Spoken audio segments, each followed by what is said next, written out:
சொல்லுவாங்க அப்படின்னு சொன்னா, அந்த ஆடை இருக்கிறவங்க ஒரு சாதாரண சாமானியமான ஒரு மனுஷனா இருப்பான்.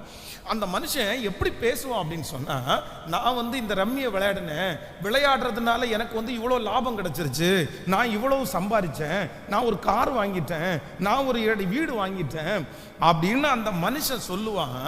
அந்த ஆடு முடிஞ்ச உடனே இது நிபந்தனைக்கு உட்பட்டது, இது உங்களை கஷ்டப்படுத்தலாம், நீங்க கொஞ்சம் கவனமா இதை விளையாடுங்கன்னு சொல்லிட்டு ஆடுலே சொல்லிடுவாங்க.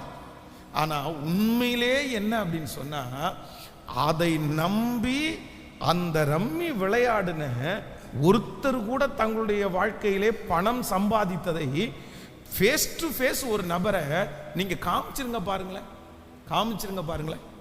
நான் சம்பாதிச்சேன், நான் இதுல லாபத்தை பெற்றுக்கொண்டேன், இது நிறைய பேருக்கு ஒரு மிகப்பெரிய அடிக்ஷனாகவே மாறுகிறது. கொஞ்சம் பணத்தை சம்பாதிச்ச உடனே போய் விளையாடுது. இந்த லாட்டரி சீட்டு வாங்குறது மாதிரி லாட்டரி சீட்டு வாங்கி